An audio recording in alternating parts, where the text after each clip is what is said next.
Welcome to the Brewtiful Game. As always, I am Blake here with Ferris. Hola. And Ron.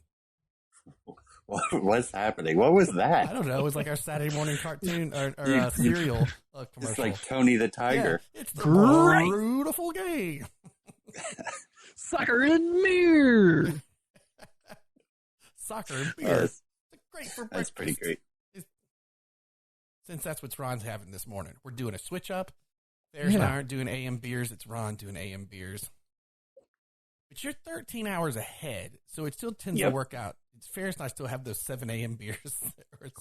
We did that 6 a.m. one time. It was like, oh, man, that was early. It's going. I know. That was like beer tea. It was like that. That's why I didn't do, I had a different beer to do today, but it had coffee beer, and I thought, I'm just going to hold on to that till we switch this back around, and I have a morning one, and I'll save the caffeine for the AM. Smart. Yeah, it's 9:30 in the morning here. 8:30 p.m. Saturday, and Ron has time traveled ahead to tomorrow morning. The future is really polluted. Well, from every 80s future movie I ever saw, then you've just validated all those choices by the filmmakers. Yeah, it's the AQI here is 294 this morning. So I know we're a podcast, and you can't really see what I'm showing you guys on camera, but it's pretty dark, dude. That looks like fog. So that's just smog. Yeah, it's all just pollution. And normally there are between these two buildings here, you can see the mountains in the distance. But today you can barely see the buildings. This reminds me, I guess it's tangential. We talk about English soccer, so but if anyone's been watching The Crown, they talk about the thing that happened in the 50s where there's some kind of anti-cyclone. Anyway, it caught the terrible fog or smog from all the coal power plants in the 50s, and it basically killed a bunch of people, like dead in the street, because it held so much stuff there, and then killed several people later on after it. Jeez. But it's wild if you watch it. I mean, in the show, people are kind of going bonkers, like freaking out, almost like it's a horror movie. But in reality, people were like, "Oh man, I guess that's weather," because they didn't know, Right, they had no idea that their coal factories were killing them. That just sucks. And then of course, if you look at it, the government and companies totally knew it was a possibility, but didn't tell anybody. That's for our ecological podcast that we'll be doing called The Brewtiful World later this year. We haven't added a new podcast in a while, so there you go. Yeah, Beijing hasn't had pollution this bad probably all year. And there's only a handful of days. China's got this really strict legislation about where companies can be, polluting companies can be, and how long they're allowed to pollute for. And so really, this is kind of a rarity all year, whereas probably 10 years ago, this was blue sky days were the rarity. So it's kind of flipped. But on these days, if you go outside without a pollution mask, your throat gets all scratchy and your eyes kind of get all I don't know, like you guys know arc burn for your eyes if you're welding, makes your eyes feel a little sandy. That's what the pollution does. Just an irritant. Everything sucks. So these are the days you stay inside. Well, as weird as it may sound, you've given me a good segue into the beer that Ferris and I are going to have, because this is all things organic, making a return back to Pisgah Brewing, and that's Pisgah from North Carolina. This is their Turtleback Brown Ale, but as I mentioned in the last pod, all things organic at a certified organic facility, which was super early in the early 2000s for a beer company to have that designation. And it is a Pisgah beer, not an Allagash beer that I mistakenly thought it well, was right, for the last last time you were like, which is funny because I almost grabbed an Allagash beer today. But yes, we have the Turtleback Brown Yes, Ale. I do. Which, Ron, I wish you were here again to try this one because this one's pretty good. Named for the waterfall from the Pisgah National Forest, a hint of organic chocolate malt lends this classic brown ale a medium caramel infused body with a deep mahogany cover. A malt-forward presence showcases Pisgah's lines of organic ingredients while leaving this beer remarkably drinkable. Wow. That was my We all Lando drink Calrissian downstream. trying voice. That's my Billy D. Williams version of reading Good that old Billy description D. because it sounds just so good.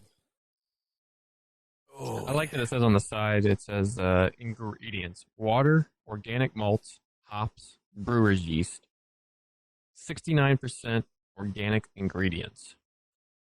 We all drink downstream. Yeah, right. I love that. I love that tag. We all drink downstream. It is the hops are Nuggets and Mount Hood. The alcohol content is 5.9% ABV. This is about where a brown ale should be. Yeah, we had their porter last week, which is delicious, and I'm excited for you to try this one because this is also super good. I'm not the biggest.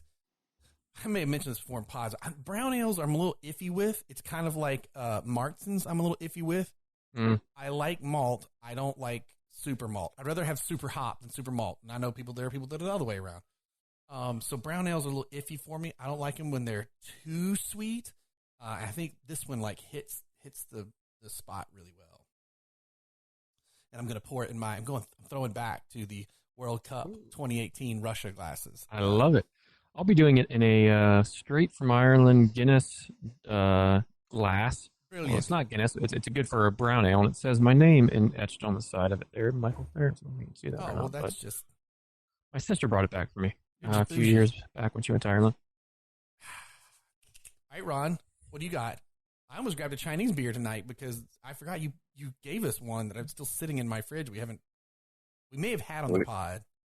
Baby on it? I wonder... That's interesting. I can't remember what beer that would have been. It has a little baby on it. Oh, probably Master Gao Brewing. Yes. Gotcha. All right. How many do you have? 2 or 1? I think I just got 1. Okay. Yeah. I'll see how I can snag one. That's easy here. Getting Ferris one will be impossible. So you guys will just have to split it. Oh, I just noticed your Alberta shirt. That's great. Yeah. All the breweries in Banff. What you drinking this fine morning? So I am obsessed with all things Sichuan province here in China. Sichuan is the main city is Chengdu. That's where the panda base is, all that research labs and stuff. Sichuan is also the home of, in America, we call it Szechuan cooking for Chinese food. And it's, supposed to be pretty spicy and all that. So they have a huge amount of spice that comes out of there, which I am absolutely obsessed with.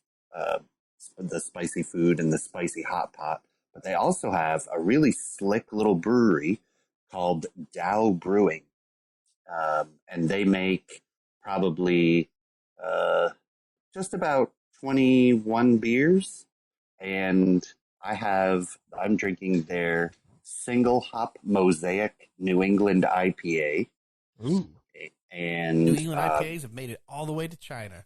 I like a New England IPA. I do too. And it's kind of like 70s can art with the lettering. Mm-hmm. But I dig that it's so simple. Like the blue wraps around that can. Yeah. We'll get a picture up on the site. And it's just... The Isco ball there. It's just... All the can art is really... Like you said, it's really simple from this brewery. They just have, one color with a bunch of accenting colors and it's pretty great. I ordered it through this company, which I think I've talked about on the pod before, called iPub. And in China, we have... Do you order it through your iPhone? I know that's what my thought too. So you order it on WeChat. Oh, you mentioned that before. Yes. Which is like the Twitter of China, right? Well, it's Twitter and Venmo and Facebook and Instagram, and it buys your airplane tickets, your pays for your rent, pays your electric, everything in one app, right? And you just scan the QR code and do whatever you need to do. It's probably the I'm going to miss it when I come back to the US because it's so handy. You don't need a wallet. You don't need so many things. You just use your phone to take care of it all. Give it 10 more years. We'll do that too. But that's how far we'll be behind. I don't know. I don't think I don't know that America can consolidate it. You know, like there'll be 15 of the different apps. Oh, that you'll be competing for. Whereas this is all over China. You know, like there's 80-year-old grandmothers going to the market to buy food, paying with WeChat from their iPhone. Love it. So, anyway, so you log into this. How to use Apple Pay, and she's losing her mind, mind you, at the same time. I was like, no, it's like during the pandemic, she's trying to figure out how to pay for things without touching as much stuff. And I was like, well, you got an iPhone.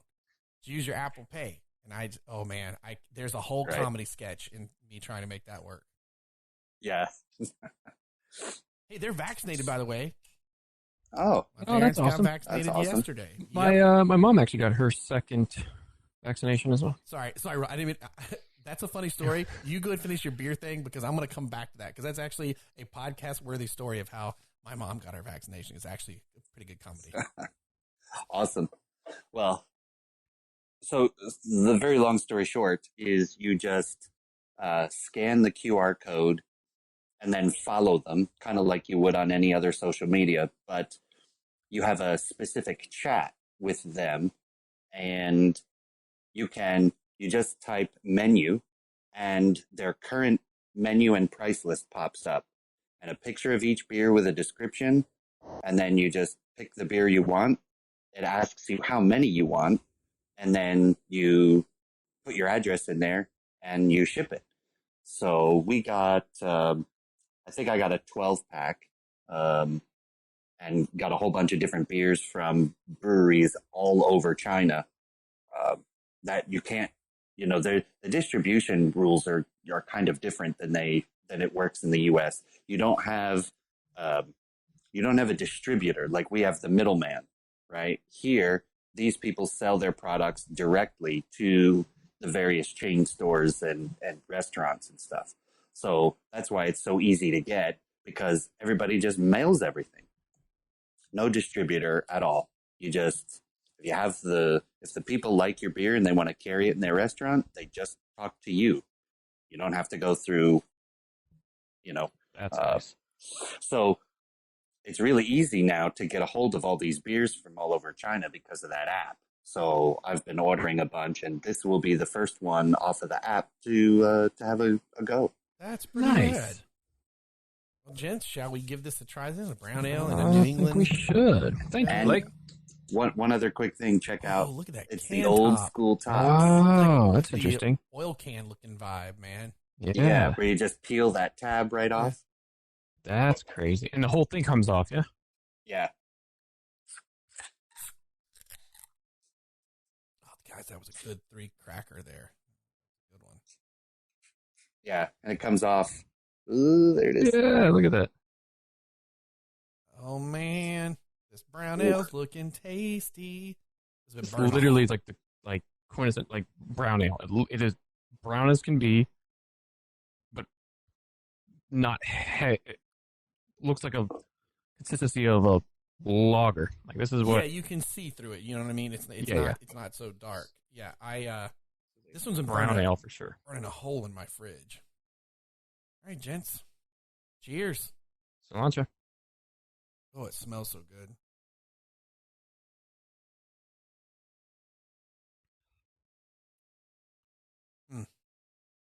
Chocolate, caramel. Smooth. Like, that's smooth, man. Yep. Clean, like a clean, smooth. A lot of caramel. Crisp. But a dark caramel. Finish. Not like sweet.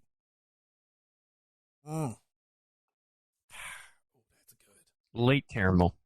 No? Yeah. Oh, so this one is a pretty strong hop flavor. It's all mosaic hops, right? That's why it's called single hop mosaic. ABV of 5.5%, Oh, it's in it? but it's in the range.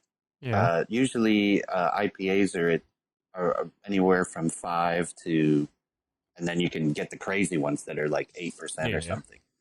But this one has this nutty caramel finish that you don't see in IPAs, and you can tell it's hazy. Look at that!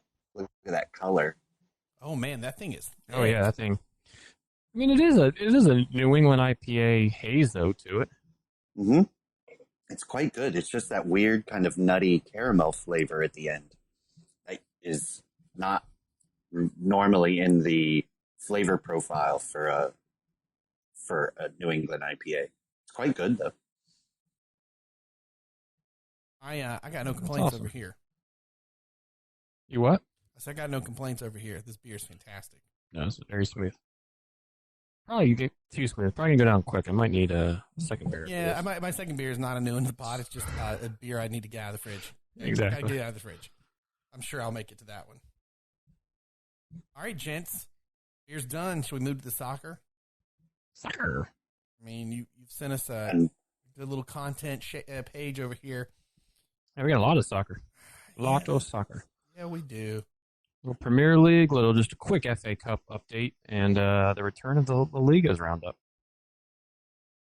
Dun, dun, dun, dun. Yeah, FA Cup's been that was during the week. God, it's also compressed. That was right midweek, now. yeah. It's so many games happening to try and make up for this. Yes, they are. Like even when you think this shortened season, Premier League games happening this week, well, there's no FA Cup in midweek, but there is the return of the Champions League and Europa Leagues in the midweek. So, yeah, there's one time if you have to stay home and work or do any of that, now's the time because there's soccer pretty much any day of the week you want it. It's been great for me personally as I've been home a lot. It keeps screwing me up on I make an intention to make a change, and then the next week's games have started. And I'm like, oh crap! There were Tuesday games or something like yeah. It's been quite the season. So heading on up to Brewtiful Game 148, Premier League headlines, FA Cup, Liga's roundup. First up on the docket in the Premier League, no Kevin De Bruyne, which was a problem last year when it happened, but no problem apparently this year for Man City. Riding on a 16. Man, did you say a 16 win streak? Is that where they're at right now? Correct. Not just in the league, but throughout their various cups and whatnot. They're 16 games. 3-goal victories over Tottenham and Liverpool in as many weeks. Yeah, I think you ready to call them Premier League champions at this point? That's a heck of. I mean, I guess no, but I think Pep has. I think he's learned. It's last season they relied, like you said, Blake. There was so much reliance on Kevin De Bruyne, and I think he was injured twice last year with a good spell in between. Yeah. that he played, and it was at the worst time too. Like to try and catch up to Liverpool, it was like it's not a good time to happen. And I think that Pep figured that out and saw that he has to have something for that eventuality if De Bruyne is injured again. And what is that? Well, I think I'm forgetting his name, so hold on. Let me look him up real quick. Gundogan. Yeah. That's right. He pushed him further up. Yeah, and I think he's much better. I think he's, like you said, he pushed him further up and has given him the ability to just kind of run free. In the Liverpool match, he was on the kind of on the left side of the midfield, but he didn't just stay there. He was all over the place, creating chances and overlapping even through the center and the right side. So it's like they let him, you know, Let him play, man. gave him more opportunity, Yeah. but also he and Hernandez, I feel like, are a very good pairing throughout that midfield. You mean Rodri? Yeah. I mean, isn't his last name really Hernandez? And everybody calls him by his first name? That's you're Brazilian. Either way. South American, I think those two play really well together to help protect the back line. But I think really what's more important is that in transition, that midfield goes from an interception of the ball to an attack, and a potent attack, very quickly. They get numbers forward fast, and I mean, look at their front, dude. Their front three. You know, yeah, that goal differential's 32 right now. Yeah, it's and by pushing Gundogan, or I don't know if pushing him up is the correct word, but by giving him more freedom, even when De Bruyne was in, he was still scoring some goals there.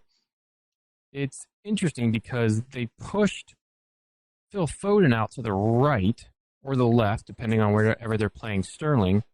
He would have been the one I thought would have kind of filtered in there, sitting behind the number 9, but Gundogan is just a box to box, and even more so, he's a box to the other team's goal. I mean, in the games today, he scored 2 goals, essentially assisted another by drawing a penalty, and he's just all over the place. And he's probably in the best form of his life right now. Like, yeah, he had some good games at Dortmund, but he cannot stop scoring at the moment. And I don't know if it's because teams weren't expecting it, because all of the previous years he's been there, he's been a kind of stay-at-home, sit there with either Rodri or Fernandinho and kind of just help protect and allow Aguero and De Bruyne and Mahrez and Sterling to go forward. But he has just clicked, and Pep has cashed in, and they are really sinking very, very well. I mean, those 2 wins that were within a week of each other, Liverpool, they beat 4-1, and then today they beat Tottenham 3-0. Like, they're playing very, very well. They're playing very well. So what I'm about to say does not negate that. But I think I caught some flack when I said this a couple of pods ago, because it was like, of course, the Arsenal fan said this. It's like Ferris talking about Liverpool's going to struggle. I said I didn't have faith that Tottenham wasn't going to just start dropping the ball, and they have been. I mean, they have screwed the pooch enough to where they were seriously being considered as going for the championship to win the Premier League, and they're sitting in 9th right now. Yes, 9th, 36 points. Manchester City at 53. Well, and they didn't have Kane for a bit. He's been back, but today, you look at today's game, they were just outcoached, and which is really, really, really weird and really rare. You're going across a Mourinho side in a big game. He usually will make the game extremely boring and set up shop and try to nick a 1-0 win. But against Pep's side that's firing on all cylinders, the level of passing and first touches that the Man City players have is extremely on point right now.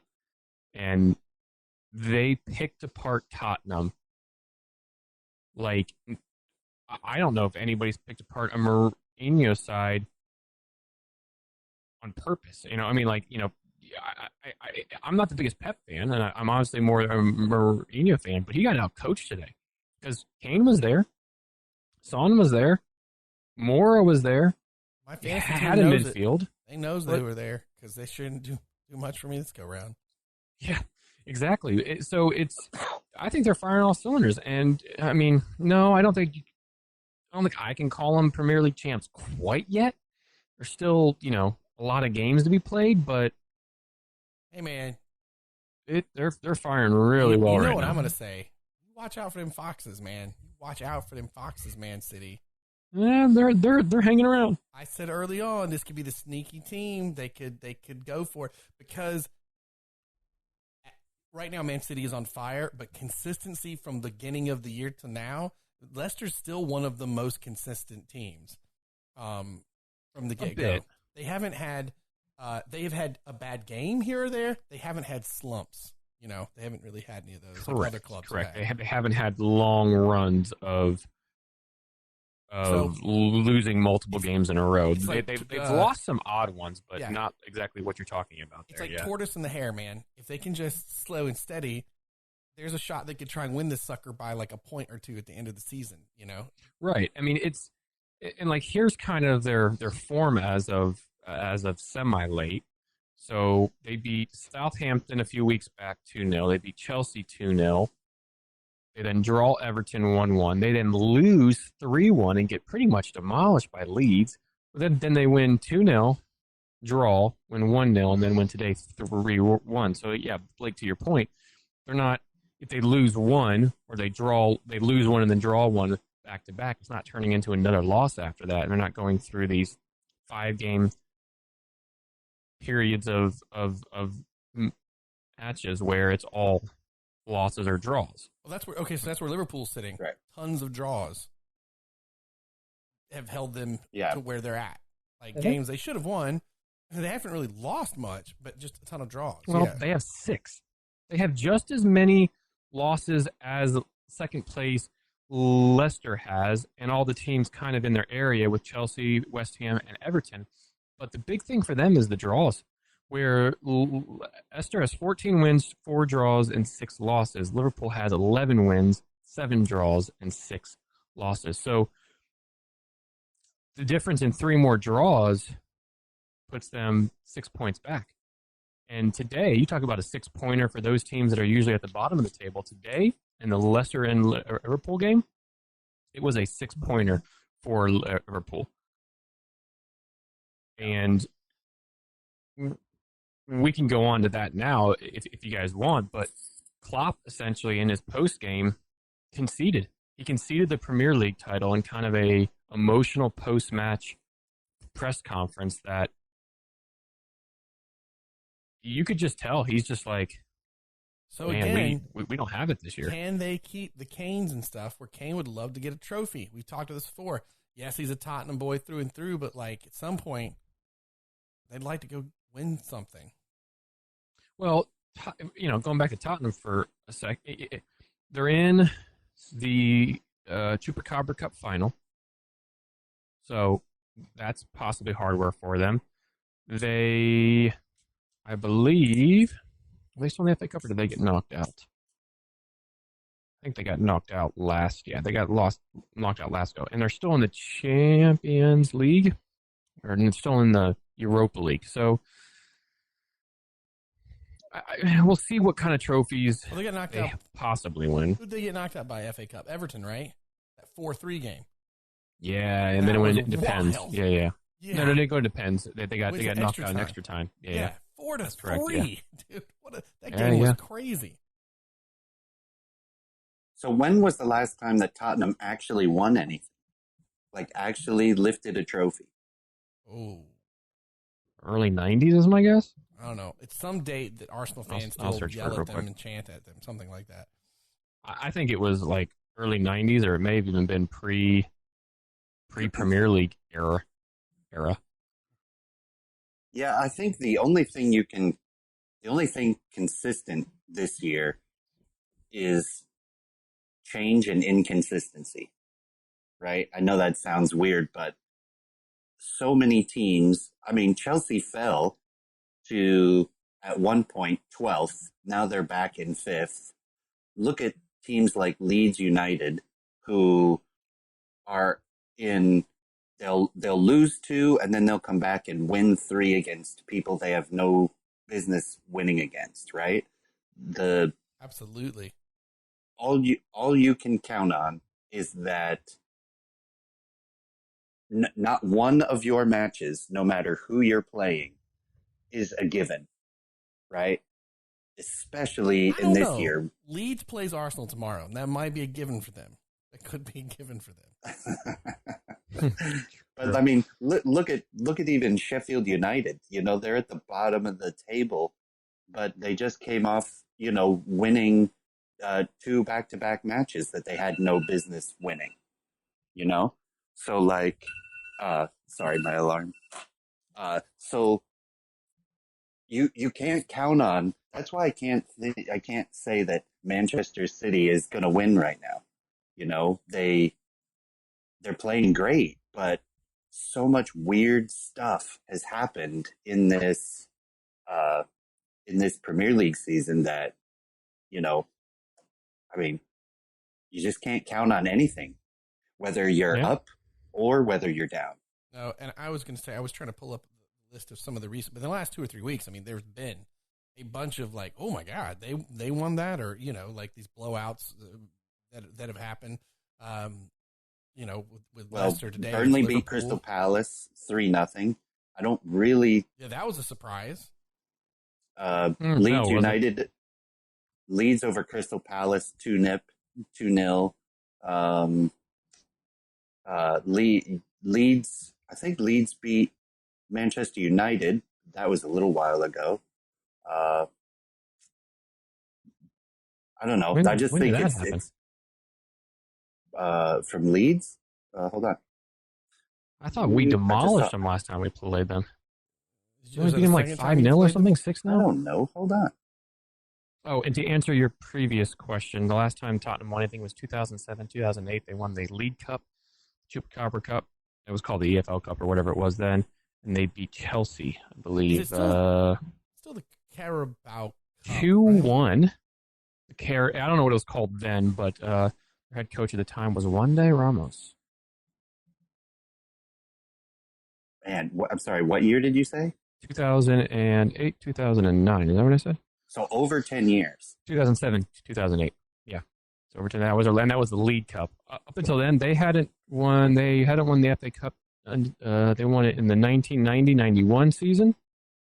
And the UEFA Cup, which I think was the Europa League back then, they won in the 83-84 season. So they have not. It's been a while. And they're playing in the final for the Chupacabra Cup? Yep. Gotcha. So they could get that. The fans will want it, but also win it and be annoyed that they won it at the same time. But it's a trophy, and Mourinho, you bet, will point to that as he brought them silverware for the first time, and it would be true. It would be totally true. Not lying.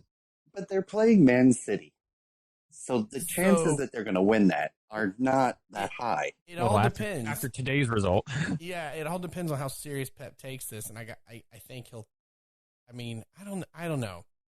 It doesn't matter, right? But Pep's in a race that's still hard to win this Premier League. I mean, I'm not saying you're playing to lose or anything like that. I don't know. It'd be curious to see. I mean, also the Spurs will probably be on fire to try and redeem themselves for that game, so they'll throw everything they can at it. I'm sure. I mean, I think if Jose can win it against a currently stellar Manchester City side, it'll be huge for Tottenham because again they haven't won any silverware in over 10 years. So that'll be 13 years. You know, 14. Jose's continued arrogant feather in his cap of look what I've done for you lately. Look what I have done. 69, 78, 90. So like, his best. I think he's going to be fighting tooth and nail for that trophy. And Pep has always put together a great team for any of the fixture finals, right? So they're going to come out and play hard, and they're going to play to win it. I don't think Man City's just going to, kind of just let it ride. I think they're going to come out swinging, but I don't think Tottenham's got what it takes to beat Man City. We'll see. Yeah, and we will see. And we will see I agree with that. on April April 25th. Yeah, it's a little bit later than usually the League Cup is. Usually the League Cup finishes about February, but because of the late start to the season and this coronavirus thing, some dates are pushed back. You just remind me, like, I need to look. When does the actual Premier League end this year? Because of the I believe May still. May, but way later, May 23rd. That's Yeah, only later, a few weeks. So remember, they are scrunching a lot this season to get everything Well, in that's adding because to the what goal Ron's was talking because the about. goal was to get them back on a normal schedule Yeah. as of next year, especially with the World Cup happening next year in January.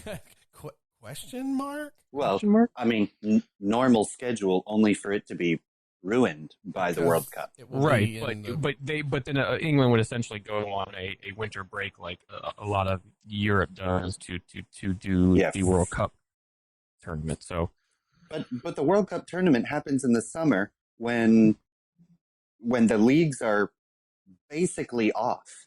Mhm. usually, yes, except for this upcoming year. So this one, Right. it will throw. So this one they're going to pause for the entire month. Yep. So because what this the World means, Cup takes about a month. you will have come out of the inconsistency due to COVID that you were talking about, Ron, with the Go scrunch back into season, inconsistency. to back to Yeah. where you could go, well, before the holiday break, clearly Man City was winning, going to win the league, and then you come back and go, oh, God, well, wow, so it looks like, Everton's going to win the league now. I mean, it could completely destroy things. People get hurt in the World, because you go to the World Cup, you're not screwing around. You're playing as hard as you can, man. Yeah. So that's gonna be wild. So what's interesting is the World Cup is going to start November 21st of 22 and end. That was the round of 16. Gonna mess up our Sorry, festive hold on. fixtures, isn't it? The final is December 18th. See, it's gonna screw up our festive fixtures, man. That is going to be the festive fixtures, though. Yeah, I know, but come on, man, Boxing Day, come on. Yeah, I know. But what you've actually done is by putting the World Cup at that time, you've assured that none of the international players are really going to play until the end of January, because just like They're gonna start Likely, yeah. just like in the normal setup, those people that come back from the World Cup have been playing so many games so quickly that they need a rest. all to play somewhere where a bunch of fans aren't gonna be able to go to place anyway. Right. COVID or no COVID, Exactly. they weren't going. Yeah. Well, Crazy. I hope Sepp Blatter's doing well in his cell. Right? Is he in jail now? Well, I can forget. He's in jail. He's in quote unquote jail. Yes. Okay. Right. A 5-star resort called jail, yeah. Right. Good grief. You have a question on here. Yep. VAR, are you ready to kick it to the curb? I think it's just what Ron said about the games. I'll use the same word he used. There's nothing wrong with VAR. It's just the inconsistency. It's the I don't want to kick it to the curb. I want to take it out back and beat VAR senseless for a bit, and then have it go home, recover from its injuries, and come back a better person. It's still just a little. It's just a little bit inconsistent right now, and it doesn't feel like. Oh, Ferris, you just text me. Skip VR and move on to something else. Sorry, I just saw your text. My bad, my friend. Well, I don't think we need to spend a ton of time on VAR, but I'm with you. I just think it's a little inconsistent, and the whole to me it comes down to that one phrase that usually Ron always says over and over: clear and obvious error. Yes. If they would apply that thought, And they don't. then They don't. It would be, even when the calls are a little, you'd be okay with it. There'd be some consistency, and there's just no consistency. We did not mind VAR in the World Cup. We haven't minded it in the Bundesliga Because it was done being used as a tool. Yes, not So as not to we catch a rely on that mistake. first and then use it. I can sum it up in this maybe 2 sentences. Just like Blake said, I always say, it's there for clear and obvious errors. So if you have to sit there and look at the guy's toenail across the line, that's not clear and obvious. And what they have done is they have turned a good tool into instant replay. It's no longer VAR. When it is literally instant replay. When an offsides is an elbow, the point of an elbow, which then they started changing it to the shoulder, right? Because your elbow and your arm can't score a goal, right? So now it's the shoulder, but they can't decide whether it's, if you guys listening, if it's here or here's the shoulder. Like they can't, the line is a little. And when you as Arlo White, if you follow him on Twitter, he threw out a really good way of how they should just do this, and he basically created it's a gimme zone, which is like, if it's within 6 inches, it's not offside. Like if you have to go to that level, maybe it's a little forward. Right, that's the clear and obvious part. Right, then it's not. It is the call that was on the pitch then, right? If it was 6 inches one way or the other, ish, somewhere in there, then whatever the field call is the stand. If it's past that, one way or the other, then okay, here it's clear and obvious. Let's make the call. And when you think about that, because that is how close they're getting on these, and also it should be half of someone's foot, and they're like lining up the yellow and blue lines. And so does this make sense when I say this? So to me, in any sport, a penalty or and I don't mean a penalty kick, but like something that's considered wrong, like offsides. It's wrong because you are doing something that has given you some unfair advantage, right? So that's why that rule exists or whatever. If you are to the point where you are by centimeters measuring the foot in someone's shoulder, no player's doing anything wrong right then. Do you know what I'm saying? Like, there's no advantage or disadvantage, because that's the thing you're trying to prevent, is someone having an unfair advantage or an unfair disadvantage. A offsides determined by a 4-inch margin is not an advantage or disadvantage either way. How does that's what, and so many times it's really, a lot of them VAR, there's there's some reds that here and there, but a lot of it comes down to these offsides, and it makes me crazy. Here's the problem I have with it. The Thomas Suchek one, where he's just trying to swim over the player and elbows the player, and it goes to VAR, and they're like, you want to have a second look at this because it'd be a red card. No, VAR should be like, move on with the game. Clearly not. Instead, the ref goes over, comes back and gives him a red, and he like, what? How do you? There was no intent. He barely hit him. He didn't swing it. He was just trying to get his arm over, and you elbow him. And the problem I have with VAR and how it's run in the Premier League is, don't have other officials in the Premier League running the VAR from a booth or from a truck or from a boardroom. Bring in a third party. Have them do it. Have whoever did the FIFA one, the World Cup one. Have those officials. If you have an official from Romania that did the World Cup one, but don't have a Premier League ref that is on the pitch one moment, then behind and being the camera VAR person the next game. Let that person make the call. And isn't that, I mean, that's how it works in the NFL, right? Once you get past the 2-minute warning, am I wrong? It all comes from the booth.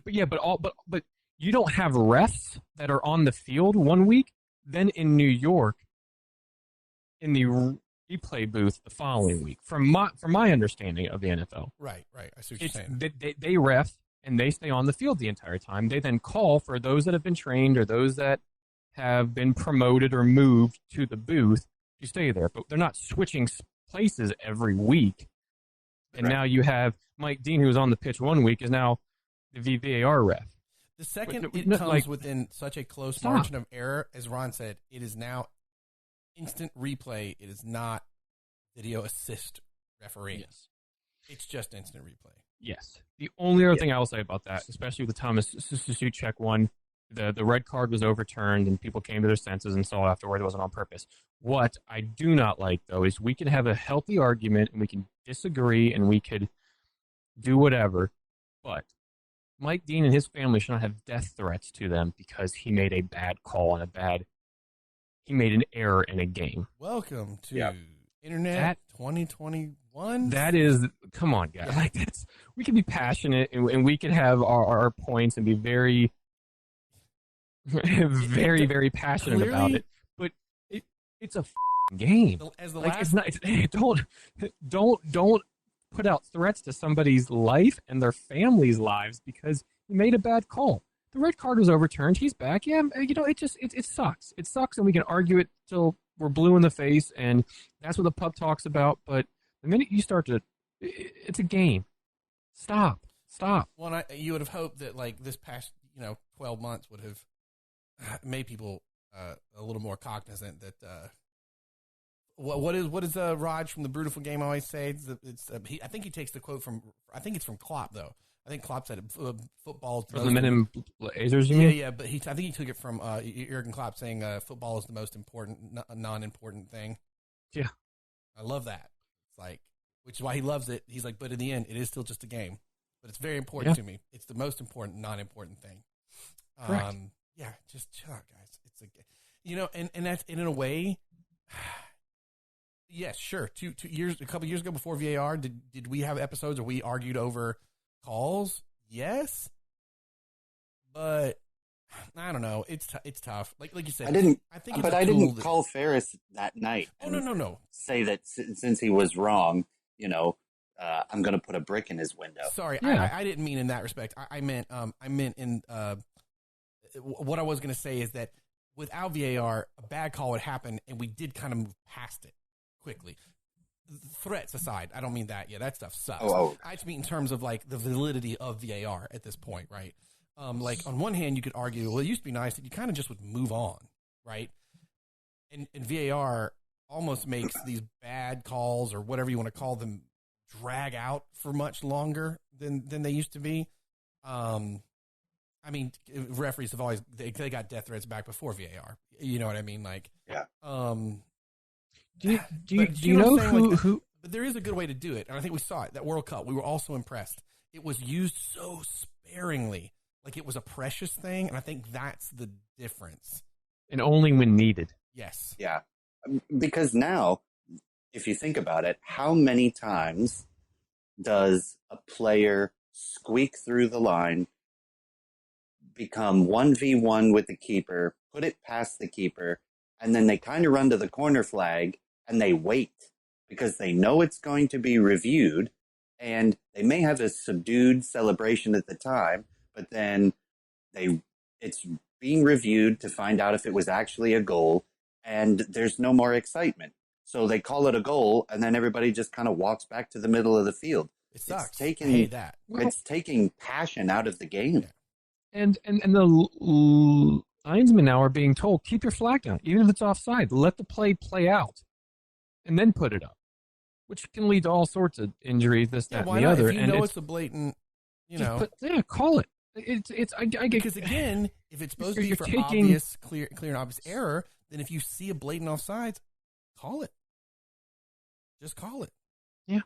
Do you know who plays the game and loves playing the game and knows it's a game? Jamie fucking Vardy does. Oh, there. I was going to say Ferris. You sent another text, and I wasn't sure where you wanted to go yet. Next, so I'm glad you just said something. Jamie Vardy and his celebration, is he like the MVP of Premier League's celebrations? I mean, that man loves himself the corner flag. Yes, chips and the beer on the plane. Like, let's do this. Like, I think he's had some great celebrations, but I don't think any of them could beat the oh man, why am I blanking on his name? Manchester United punching the air. Wayne. Wayne Rooney's thing that he got punches. knocked out at home and whatnot. Yes, that's classic. That's a classic. But Vardy 1 week smashes and kicks the flagpole and it shatters. This week he's playing it as an air guitar after he scores the game winner. Against Liverpool. We've forgotten about it because the dude's won the Premier League, won the Golden Boot. His story is still insane. and he's still good. That he was, working his side job playing in a no league, and got into the friggin' Premier League, won a championship, and is fighting for another one. You know what I mean? So that's that passion of his. It's rad. It's still there because he didn't play 18 through or 20, to 25 in the Premier League. He came to it later, so it's cool. My only problem with today's celebration. Here it comes. Well, I don't really have a whole lot of problems with it because it was a game winner against Liverpool on a Alisson Becker gaff that he finished. But switch your switch it or combine your celebrations. What I mean with that, play the air guitar and then smash the flag. Play the air guitar, then do a smash the guitar. Don't break the flag 1 week first, and then play the air guitar the next. Just switch them around a little bit. It makes sense. Like, have a story with your celebrations. Because the next time you can play the drums, the next time you can play the violin or whatever. Like, for pretty soon, when he scores enough goals, he scores 16 goals. You have like a full orchestra band celebration that you can then combine into one amazing TikTok YouTube thing. Right. Right. Do it in order, man. You're good to go. To your other question, what would your goal celebration be? I have no clue what mine would be. Oh, dude, I'm gonna rip a page out of Aubameyang, but take it up a step. Remember he went over there and got the Black Panther mask? If I'm playing over in the Premier League in this fantasy world and I'm in America, I'm just gonna stash Captain America shields around every corner that when I score, I can sling one out to the fans, man. That's totally what I'd be doing. Okay.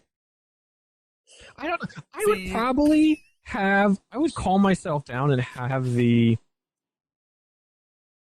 James Bond walk to like the opening scene.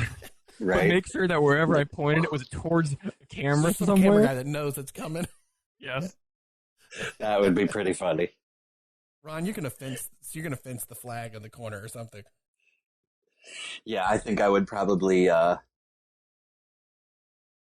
probably salute the flag and then go to unguard and move on. Just saying, go to unguard. Just like the Black Panther mask stash, just Captain America shields at every corner, just hidden. Either that, or would do some kung fu Wing Chun on the flag. Oh yeah, and then Zlatan would notice, right? And then he'd be coming back to the Premier League just to find you. What would happen if you just go over to the flag after scoring a goal and just like dismantle the flag? Like take the flag off, fold it up, like put it in your pocket, and then walk away. So just a pole standing there. Yeah, just neatly. Like, would you get a card for that? This is mine. This is mine. Thank you. That was a good question. Funny. I like it. I also like that I didn't see it coming. So I literally, that was great.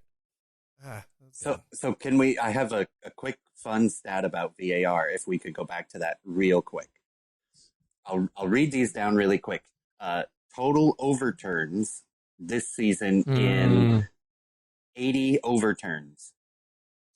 Leading to goals 23, leading to disallowed goals 25, penalties awarded 19, penalties for handball 8, penalties overturned 13, penalty retakes for goal encroachment 3. Ugh, that's I hate that one. Goals ruled out for offside is 20. Goals ruled out for handball is 3. Mistaken identity 1. Overturned red cards 1. And red cards 12. That's the current stat for VAR overturns. I really think. Oh, go ahead. Sorry. Go ahead. But here's the fun thing. From a net score, I'm looking at this right now too. From a net, the Blake, you have to guess on your own. From a net score, positive or minus, who do you think have gained the most from VAR overturns, and who do you think has gained the least from VAR overturns? Man United's got the most of them, and Arsenal's got the least. Nope. Okay, and who do you think is? Oh, wait, who's got the least? Arsenal. Like it's against. Oh, you're not too far off on that. You're not too far off. But the United one, you're far off actually. So Manchester United only has a net +1 score for VAR overturns. Statistics. Chelsea and Everton are tied on a +3 for VAR overturns. And Liverpool and West Brom are each at a -5 Both at the bottom of the table. How odd. Ferris, you know what Mark Twain said about statistics? What did he say? They're lies, they're damn lies, and they're statistics. +1. I don't want to hear any more about this nonsense of United all the calls and whatnot. You're so good at We're making like sure fifth in line, though. Like Newcastle has a works. +1. Southampton has a +1. I mean, I know. So give me a break. what I'm saying is you're just really good at making sure you stay right where you need to so that you don't get in trouble. You don't go too high. You're like, I'll make sure I get enough. You're playing the game. There's like 5 teams that have a +1. And just so you're aware, Arsenal is at a -3 net score for VAR overturns. So you're close. I knew it was pretty bad. Well, okay. You also I just have, wanted to sneak that through, and then a good one. We got off on Vardy. Yeah, I'm surprised that's not higher with a center back pairing of Louise and Mustafi. So Mustafi's gone. Yeah, he gone. Where we at? Oh, I know where we're at. We're at Thomas flipping Tuchel. Good old Tommy. Is he going to get Chelsea back into the places for Europe this year? Yes, I think so. I do think the top. Yes, in the top 6, Chelsea will stay in the top 6. I think top 6. I think they stay kind of where they're at right now, all the way to 8th. And even 9th, you're 36 points, and 6th is at 39 points. I mean, it's still a tight thing, but I would have more faith in Thomas Tuchel just holding it down as it would be, like not a crazy run that like gets too much higher. But yeah, I think Chelsea could stay in the Europa League and make the fight potentially for Champions League. Yeah, that's what I meant to say was the Big E Europe. But no, I think he's come in and he's done some interesting things, but I mean, the team's responding to him well. I think well enough for them to stay in the top 6. And that's the question, though. Some teams they do get a manager bump, so it's just a matter of does it last? Kind of a vibe. Yeah, I think he's not. I think where it all comes down to the difference between Lampard and Tuchel is the training grounds. When he makes his lineups, other than shifting some players around or some formations around here and there, he's basically playing the same lineups as Lampard was. Yeah. But reportedly, Lampard had a lot of trouble on the training ground.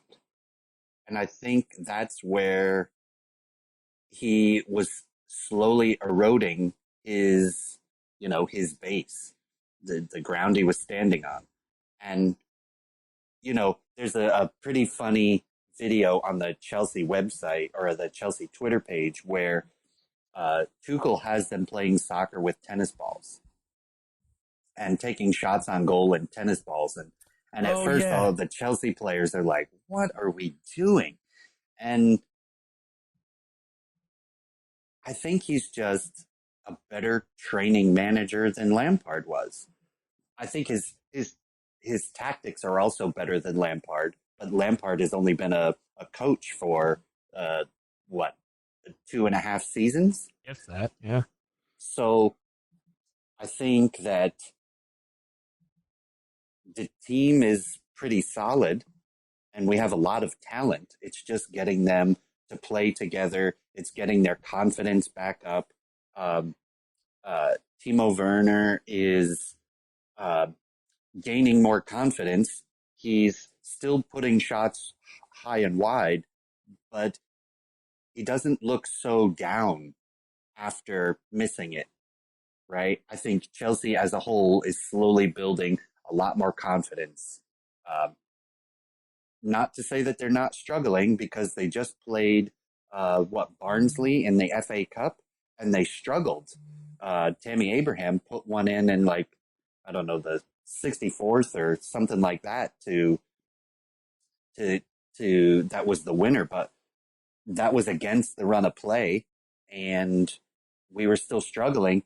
And another great thing I think about Tuchel is that he came out and said, yeah, we should not have struggled in that game, and all we did was struggle. And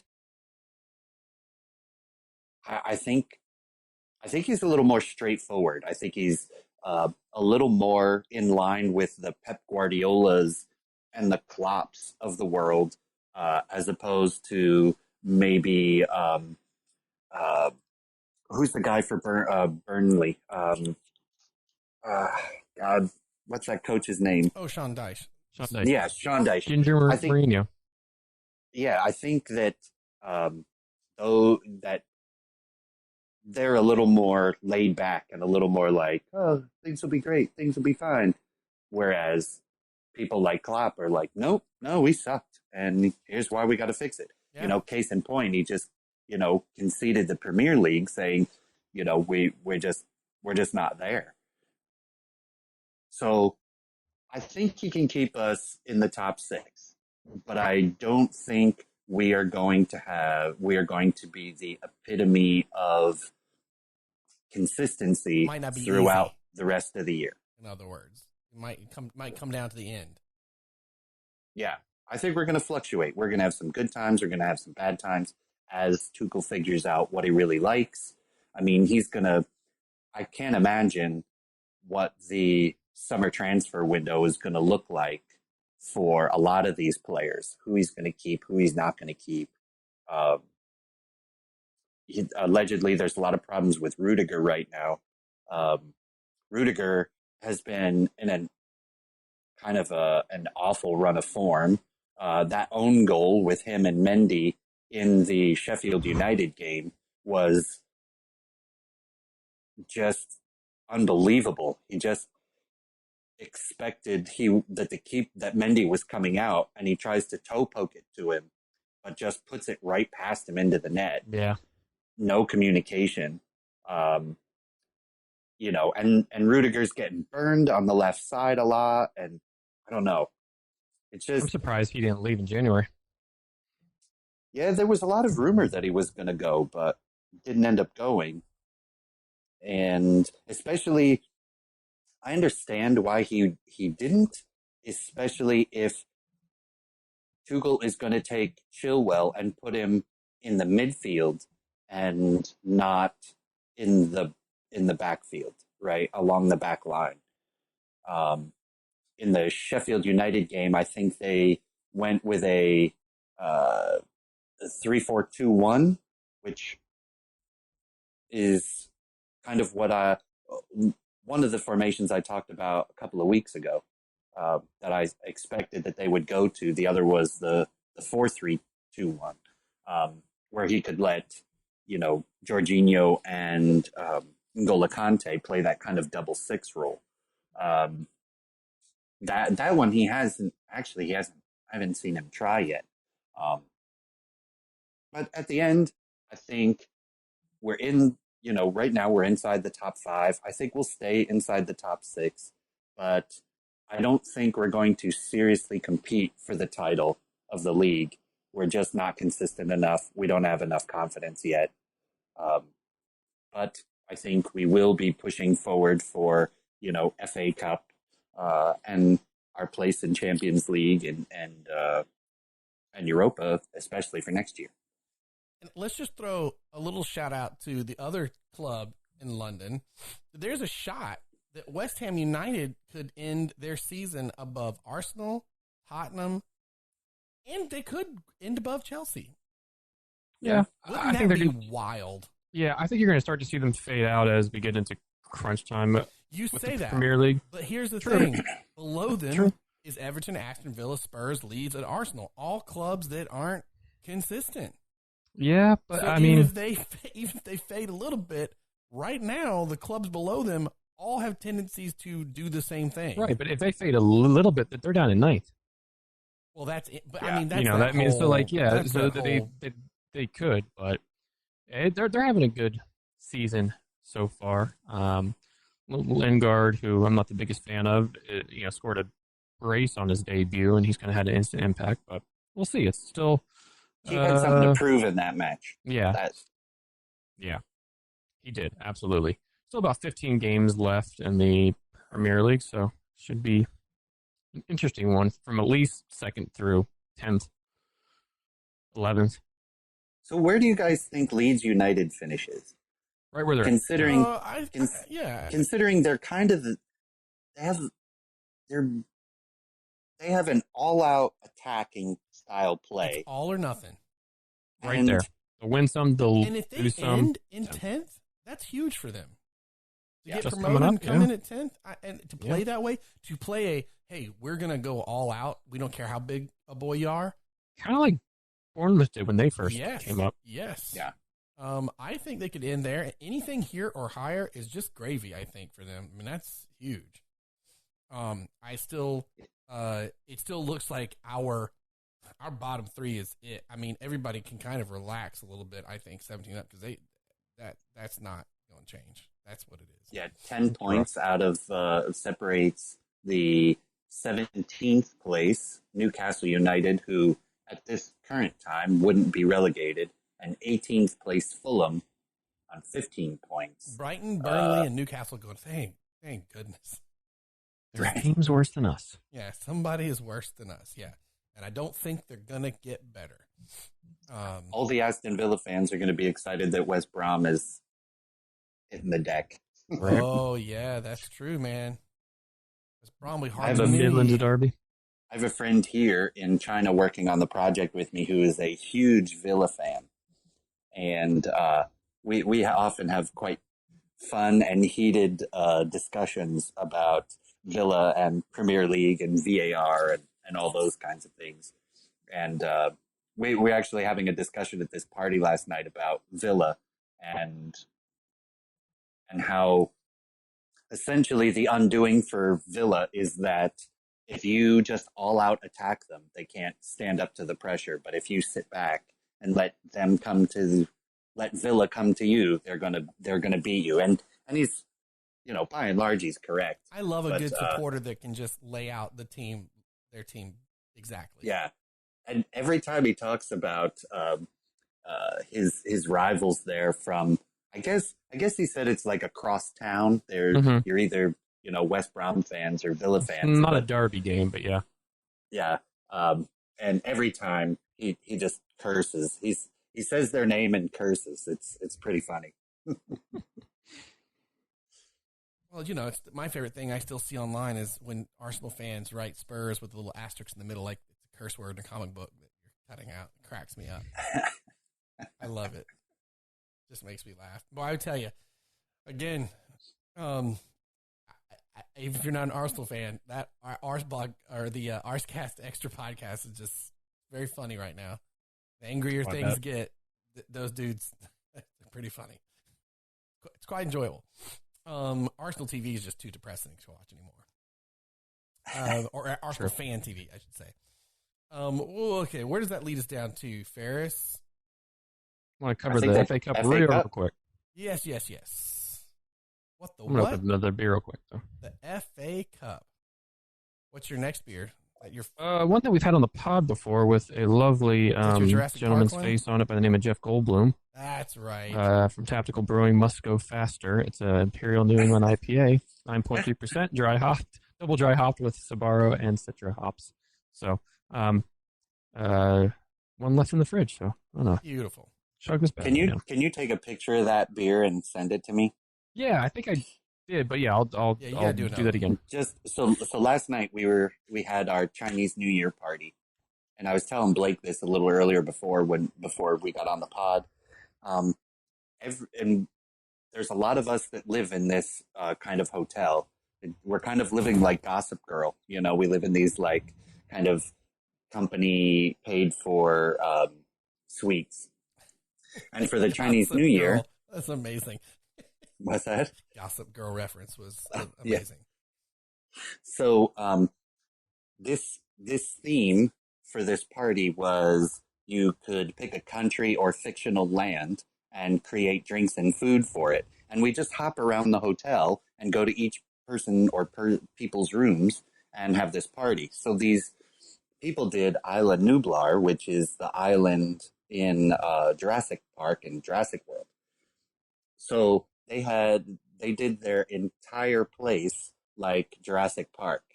And they had Jello shots that were amber colored with a raisin in the center, and it was amber like the amber that they found the mosquitoes in. The hosts of the party dressed like John Hammond and Malcolm from, which was pretty great because he had the whole black shirt with the button down, open, showing his chest, and he had the sunglasses and everything. And it was quite a funny theming and how they did it. I just want to send those guys that picture. Just sent you one. Sweet. Okay, sorry for that tangent. Back to the FA Cup. We'll just cover it real quick. Premier League teams take up 7 of the last 8 remaining spots in the quarterfinals of the Emirates FA Cup. Everton will take on Man City at Goodison, while Leicester will host Man United. And in an all-Southern matchup, Championship club Bournemouth, which is one of our pod favorites, will take on Southampton. And then finally, Ron's Chelsea will take on bottom of the table Sheffield United at Stamford Bridge. All games will be played on March 20th. All of the teams except for Blake's in the FA Cup. Yep. So do we have predictions? Are we predicting what's going on? Sure. City beat Everton. United beat Leicester. Bournemouth upset Southampton. Chelsea beat Sheffield. I'm with you, except I think Leicester beats Man United. There it is. I knew it. Yeah. Sorry. I agree. Of course. Jamie effing Vardy, buddy, coming for the party. Edison Cavani will. Yeah, that should be a fun game, actually. Though. That should be. Yeah, a little bit later than I think this round of FA Cup matches happen, but again, we're on a kind of a weird season. Yeah. Should we get us into our La Liga's roundup, Mr. Ferris?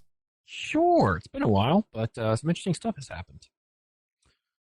First up on the La Liga's roundup, on Thursday this past week, February 11th, Bayern Munich won a historic tying 6th trophy in the past 12 months as they defeated Tigres from Mexico in the FIFA Club World Cup, thus becoming Club World Champions. Big deal for Tigres to get there, though. Oh, huge deal. I think they're the only CONCACAF team to get that far. Yep. They played very, very well. Marc-Andre Gignac for them. He moved from a French club a few years back. He's just been he's going to go down as a Tigres legend. He's just been scoring so many goals, and they gave them a hard time, especially in the second half. And it was very well showing from them, but Bayern just a little bit too strong. Bayern being do you know the only other side? So, all right, so they won 6 trophies within a 12-month calendar. Now, the only other side to do that won the same, but it was actually within the same year. Because we're on a weird schedule, right. That didn't happen this round. But do you know the only other team to do that? Barcelona, yes. I believe in 07-08, Pep's Barcelona won all 6. So Bayern and Barcelona are the only 2 sides to do that. And Barcelona sure as hell is not doing that this year. No, we'll get to them in a bit because we have some interesting talking points once we get to them.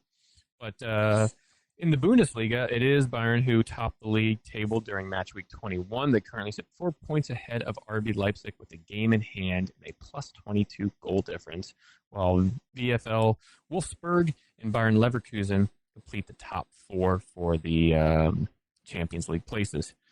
It's Eintracht Frankfurt, who sit in 5th, and Borussia Dortmund, who drew today. They round out the places for Europe. Eintracht who?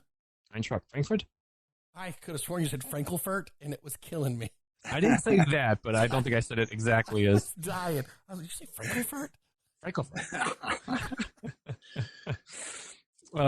And then moving over to Italy, the Scudetto is getting quite interesting, as it is still AC Milan for the time being, who sit atop of the Serie A table following today's shocking defeat to Spezia, who currently, at the time the game was played, sat in 16th place, and they lost 2-0 to them today. That's not good for Milan. No. You're right. Because tomorrow, Sunday the 14th,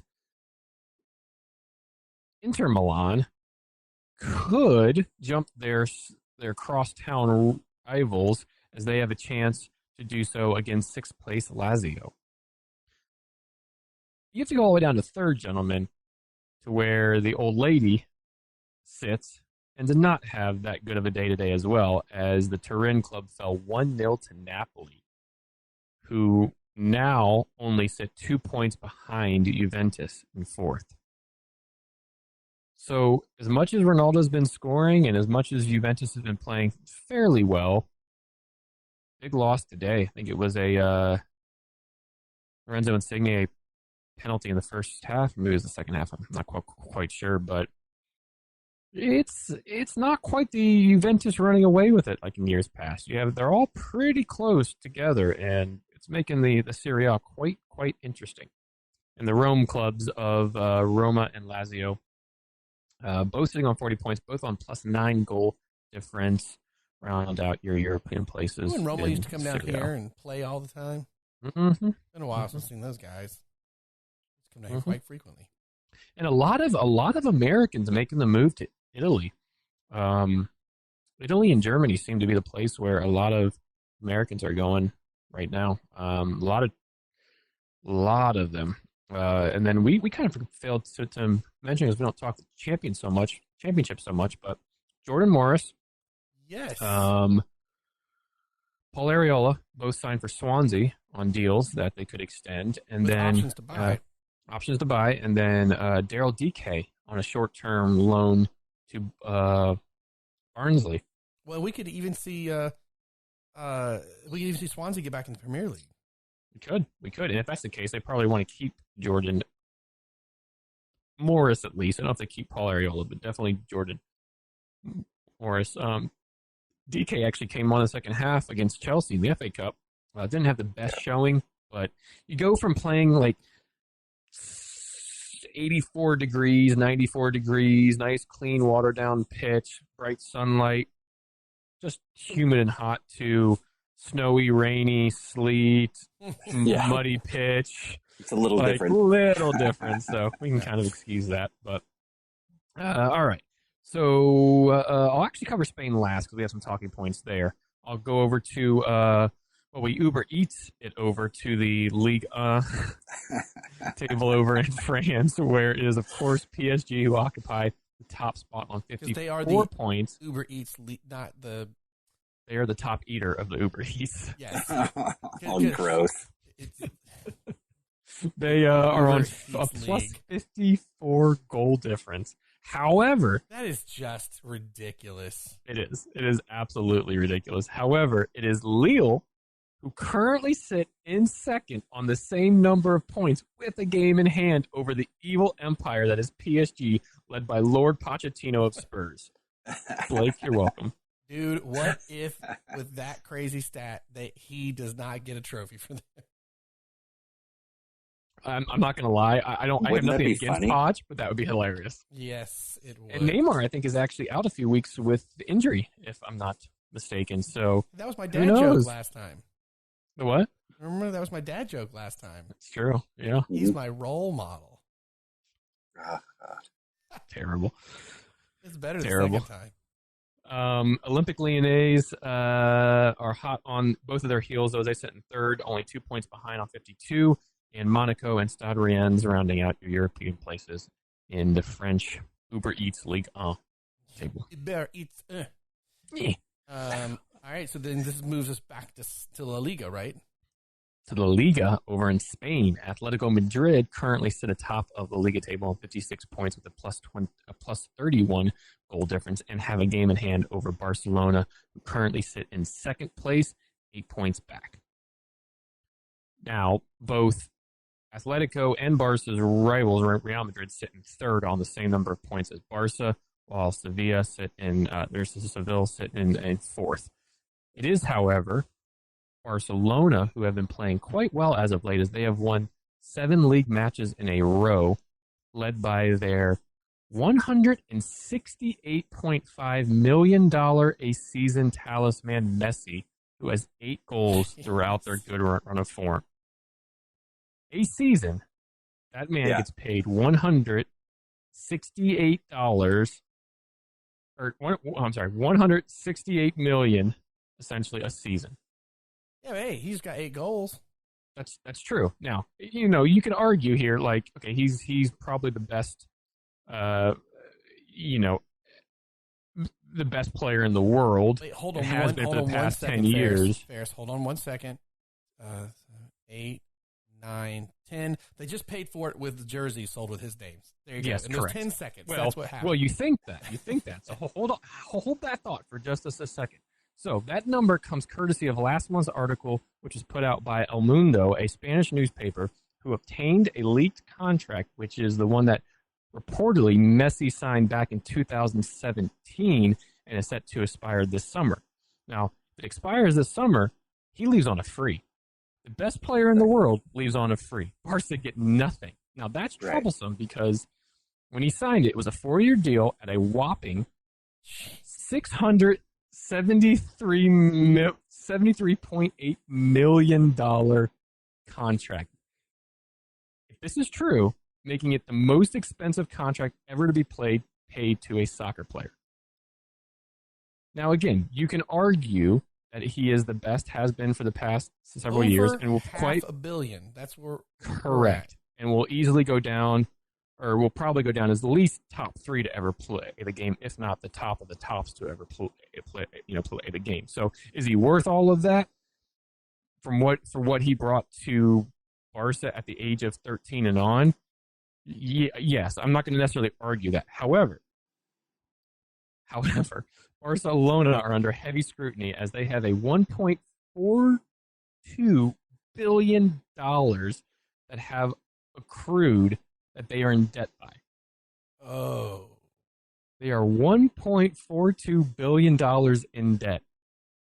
0.6 of that is Messi's last contract. Well, I think like 70-some% of that is wage bills.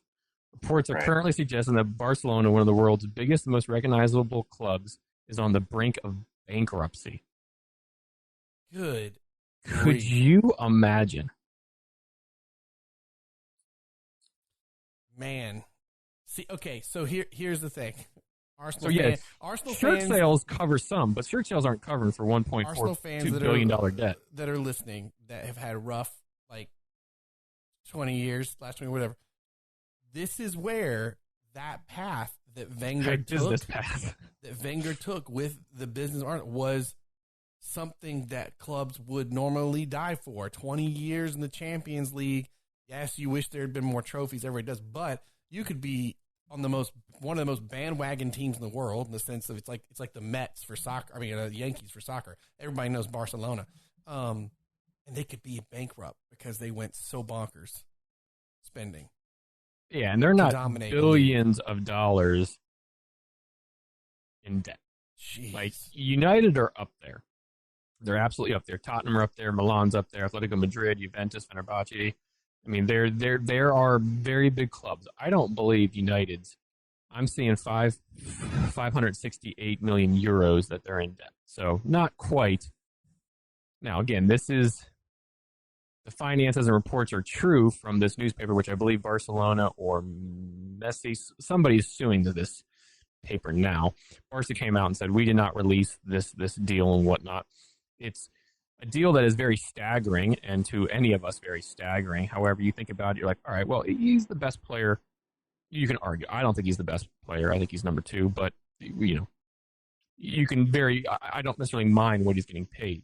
However, the reports are true that Barca are in this kind of debt. Yeah. They did not manage their books, their ages very well, because $1.42 billion of debt doesn't happen overnight. It doesn't happen off of one contract. You're paying multiple people exorbitant amounts, and who else on that team can you really name besides Antoine Griezmann at the current moment that is actually worth the money that they're being paid? Every time I hear Griezmann's name, I just think of National Lampoon's Christmas Vacation. I can't every time when they can't remember Griswold's name. All right, Griezball, Griezmann. But it's they did. I mean, they had a fabulous run, as we just talked about. They had won six. They were the first to win the 6 trophies they were able to win in a year. that was with the likes of Xavi and Iniesta and Puyol and uh, David Villa, I think, was a part of that team. I mean, you can kind of go on. Now you can name. There's no more Neymar there. There's no more Suarez. Chomp chomp. Who you naming there? Like, and they're all being paid insanely big amounts to being second in Liga at the moment, and a club that can't really balance their books because they're billions of dollars in debt. So, what a story that would be in 2021 if they do file for Chapter 11. I don't even know what it's called over there, but I think they call it administration in England. I think in Europe they call it administration, yeah. Now, there are also talks that the government or somebody could bail them out. Why the would you bail them out? Oh, they are a private organization that got themselves into this issue.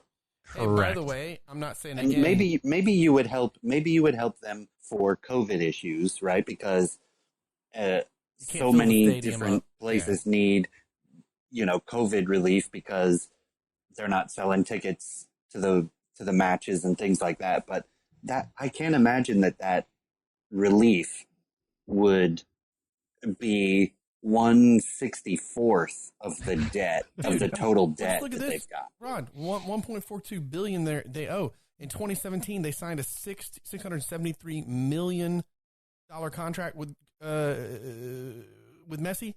They could have tried to sell him $500 million, knock that debt down to 0.9 billion. That's just wild to look at. Like, I know you'd want to keep him, but when you look at that, you would have tried to get as much as you could for that guy. I don't know who would have paid that much. But you're also assuming, like, as Ferris said earlier, their financial troubles aren't from this year or last year or even the past year. Yeah. Right? It's been they've been accruing this debt for a long time. What's crazy to me is how much they were able to leverage to get to this point. You know what's going to happen? Right. If they go Chapter 11, it's going to be like some other like oligarch or oil family situation that comes in and buys it. It'll be another Man City like. Yeah, I mean, that's true, but think about the ripples it will have in the soccer world from a financial standpoint if there is no more Barca because of how the current monetary system of soccer actually works. I don't think it'll go away. I don't think the team would disappear. I think it would go into some kind of bankruptcy. But what could disappear is and that was it. And then for the next 10 years, they couldn't crack their top four. They couldn't, they sat in mid-10. They couldn't. But there's no guarantee that anybody's going to swoop into the rescue to save the Barca name, right? With being leveraged that far, the team could just evaporate. Well, and I don't know if it's going to evaporate because their name holds so much. They're one of the most recognizable clubs in the world, if not. I don't think quite. I think Madrid and United outrank them. But anyways, I think they could drop places. I think if La Liga has the balls to point reduct them and do what they did to essentially like a Portsmouth or one of those type things, I don't think that's going to quite happen. But there has to be some sort of accountability from a Barcelona board, club, whatever, that they've now accrued all of this and have no sensibly a way out and can let their biggest asset go on a free in the summer. Because what do you have after him? If I own that amount, I'm thinking about buying them. I'm going, well, what youth do we have? What programs do we have in place? Where's our talent coming from? What's our scouting look like? We just buy the next shiniest thing that we see. Where's the academy? Where's the balancing of the books? Where's the looking at it in a business sense, but making sure that we're bringing in talent that will fit into a squad that we're trying to build? You can laugh all day long at a Solskjaer's type thought process, but to bring in young talent, to have a 25-year-old captain at the back and have a 23-year-old defender on the right, a 25 defender on the right, and trying to build young with adding a couple of older pieces here and there in your Matas, Cavani's, and Matic, there's at least a semblance of a plan. And like that can get a board behind you. But for Barca, what are they trying to do right now? They have one asset. And they're going to let it go on a free? They're trying to. They're in panic mode. It's obvious, right? And they have to elect new board, right? Didn't we talk about that on a pod recently? Yeah. So it's a mess. They're in a complete state of disarray, and everything right now is panic management. Yeah, and to your point, Ron, they can't sell tickets to come into the stadium. Yeah. Right. So I wouldn't be surprised to watch this 1.42 billion euro bill get bigger before, and it's going to get worse before it gets better, is what I'm saying. Guys, if you ever want to play for Barcelona, here's your chance. We need some people. Yeah, right. Yeah, and this is, of course, if all of this leaked stuff is true and whatnot, but a lot of the information that I got for this was actually on not like a Spanish newspaper. This was courtesy of Forbes.com. Yeah, that's pretty wild. that kind of Robert Kidd, senior contributor, a sports money writer, wrote a very anybody can understand type article kind of explaining some of these things and mainly just laying out the points. Didn't dissect it a whole lot because obviously he probably doesn't know that much into it, nor do we know about the Spanish financials of things over there. But if you want to read more up on this, just go over to Forbes and type in Forbes.com/sites/ when your club Robert is made Kidd, it to Forbes, it's a very interesting article. When your soccer sports news is made to Forbes, it might not be good. Yes. Right. It might not be good. Usually they come out with like the teams that net the most. They always do a Forbes list of like the clubs in the world. So like United's up there, Lakers are up there, and like so on. Dallas Cowboys are always up there. That's the list you want to be on. You don't want to be on this list. Yeah, I think whatever happens here has the potential to have ripples throughout the financial soccer world. Oh, without a doubt. And it's going to scare a lot of people. Because this is something that any club, if Barcelona can do it, it'll freak anybody out. People got to be careful. Because like COVID, right? No one can plan for that. And it happened. Yeah. So, does that wrap us up on our soccer news? Believe so. All right, here's my. I don't have a dad joke. I've got a. It's not funny. It is a funny. So I feel like this is funny. This is ridiculous. So I had mentioned earlier. No. To Ron and to you guys. Like my mom and dad got vaccinated, right? Oh yeah. So we got this text. So mom and dad are both like 64, so they're just under the cut for 65. But my dad just got recently diagnosed with Parkinson's, so he's on the list for, high risk. So he was trying. He's allowed to get on the list, and he's trying to get on the list. So my mom texted me a few days ago. It's like, what follows is a true story. A deputy sheriff told your father about the agriculture extension office nearby. They live in Western North Carolina, and it said that they're doing the COVID vaccination. Get in line early, and we could get ours. If they have enough at the end, kind of thing. So they said, they didn't have anything to do that day. They're trying their best, and where they live is not a huge population, so they took a gamble. She was left the house before 6 a.m. to sit in line. And my mom's sister had sent 2 more places in case they didn't work. She goes, what follows is the text to your aunt on how my morning transpired. Text 1. Strike 1. Ag Center only doing dose 2 without appointment. Dose 1 starts at 1 p.m. Only 200 left. So we head to Site 2. High County Health Clinic. Now, this is text number 2.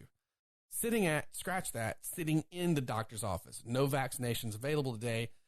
Tomorrow maybe, but in going in to register, I stepped over a pile of ice, hit black ice, turned my ankle, something popped, hurts like hell. Nurses coming to work brought me in, found her on the steps, and doctor wants to check me out. Text 3, damn, being sent to ER for imaging. Shit.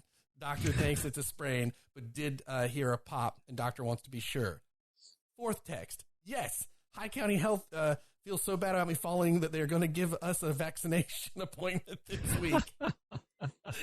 Oh my God, that's So funny. she literally stumbled into it. Quite literally stumbled into it. And they just got in on they gave him an appointment for Friday, so they got it on Friday. And then she goes, I'll trade a sprained ankle for COVID vaccination any day. Images waiting to hear from the doc. A little while later, I got another text. Last text. High County, just call. We've got appointments for 1:40. Dad told me he appreciated me for breaking my foot. Haha, just a sprain. Text 6. Damn. Nurse just called my damn ankle is fractured. But at least I'm getting a COVID vaccine.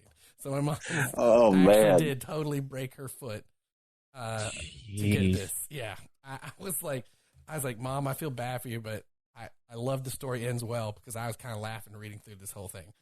Yeah, that's a little bit more of a story than my mom. She works in the not front line, but she was answering. She kind of got moved and was answering calls.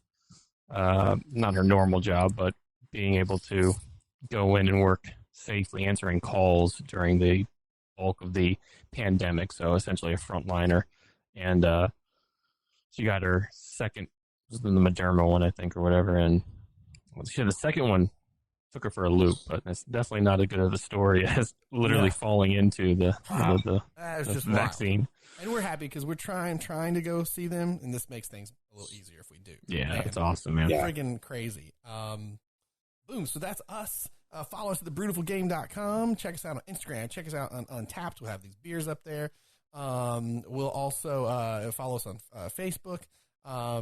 Check us out on.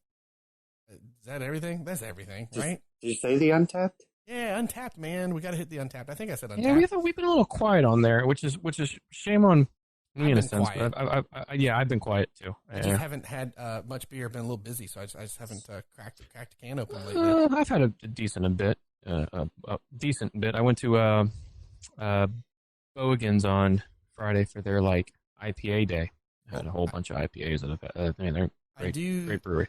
Do have my as we were talking about earlier, Ferris. I do have some beers I do want to crack that are burning a hole in my fridge as well. So next time, maybe you and I, the beers we discussed while Ron was off the air. Yes, we will get those in. Have you had the Chupacabra one yet, though? It's funny you mentioned that because that's what I'm about to go crack open right now as I sit down Enjoy and it. Let me know what you with think. my lady. Yeah, man, the habanero sour. Dude, it's tasty. Gross. It's better than you think. It's I can't wait. There is no realm in which a sour is, quote, better than you think. Everything that you just said is wrong because we have had in Orlando, people are going bonkers for sours in a way that I never thought normal new craft beer drinkers would be. But dude, Ron, people are coming up with some crazy stuff. The cherry Coke sour thing that was at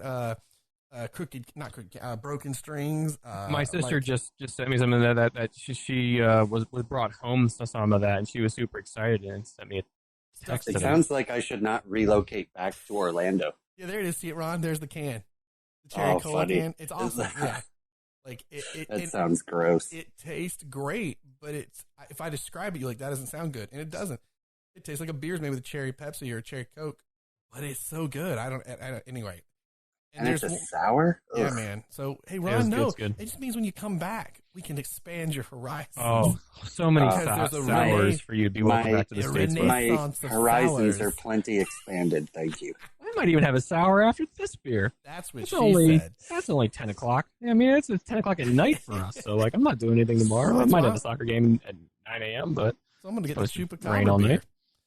Well, I apologize not to have any dad jokes because... we got a little busy, but there was a competition on Twitter, people submitting dad jokes. So I put in 10, but no, I thought one would win, but no pun intended. It sucks that you have access to cut the pot off. If we had access to cut the pot off, you would have been cut off about midstream there. It would just be dial tone. It would be, yes. Amazing. They're good. I love looking them up every week.